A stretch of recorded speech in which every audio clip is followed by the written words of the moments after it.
ओडिशा रे एवं नुआपड़ा तार जो प्रतिफलन ताकू देखला परे एवं लोक मान संगे कथा लगला परे ताकर ये निर्वाचन को लेकर अधिक उत्साह देखा परे मु निश्चित थिले जे भारतीय जनता पार्टी जितिबो एवं विपुल भोट्रे जितिबो। आज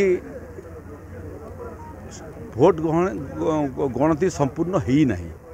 तथापि Bharatiya Janata party record margin रे आगुआ अच्छी record vote Bharatiya Janata party सपक्ष में गलानी। तृतीय और द्वितीय स्थान पर बीजेडी एवं कांग्रेस भितर प्रतिद्वंदिता चली आउ भोट संपूर्ण गणति है जना पड़ो मार्जिन केते जो मैंने भारतीय जनता पार्टी 1.5 वर्ष सरकार को समालोचना करते जे सरकार रे लोक संतुष्ट नहांती लोकों सरकार किछि करी नहांती एवं नवीन पट्टनायक को लोक पुणी मने पकाउछंती एवं 2024 रे भूल कले बोलिक अनुभव करुँच जो मैंने ये प्रचार करते मत लगुच से गोटे शक्त जापुड़ा जे भारतीय जनता पार्टी 3 नंबर रे थिला जो निर्वाचन मंडल रे से निर्वाचन मंडल रे रेकर्ड व्यवधान रे बीजेडी कांग्रेस को हरइबो। बिजु जनता दल जोड़ा 1 नंबर रे थिला से बर्तमान द्वितीय और तृतीय स्थान पर प्रतिद्वंदिता करुच्ची। कांग्रेस से द्वितीय स्थान में थिला तार मध्य अवस्था शोचनीय। संपूर्ण भोट गणति सला पर जना किंतु एबे जहाँ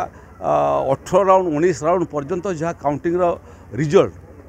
मत लगुच बीजेडी एवं कांग्रेस उभय दलर प्रार्थी मानकर अमानत जब्त हो जावार संभावना अच्छी। बिहार में पूर्व आकलन समस्ते करते जे एनडीए विजय हम बोलिक देखु लोक गणतंत्र रे सर्वोपरि मालिक से माने एवं एनडीए विकास गोटे पटरे आउ गोटे पटरे अतीत लालू यादव एवं ताकर परिवार रो जो अंधारी शासन जंगल शासन लोक जानू नाहंती लोक देखु नाहंती। विगत निर्वाचन रे जेतिकी भोट एवं जेतिकी सीट आरजेडी पाइथिला एथर सेतकी मध्य नेबापी से सक्षम हो नहीं। तेणु विरोधी दल कर मोर परामर्श जे अन्य को समालोचना न करी निजे कहीं हारुच सीटा जदि समीक्षा करिवो आत्मसमीक्षा करिवो एवं जो जगह सरकार भल काम करछंती प्रशंसा करिवो एवं भूल काम कले रास्ता देखो कंस्ट्रक्टिव ओपोजिशन भली भाव में जो दिन व्यवहार करेंगे मत लगुच सेटा कले सेमानकर पई मंगल हम ना नुआपड़ा इलेक्शन तो उभय बीजेडी एवं कांग्रेस लोक समुचित शिक्षा देवे।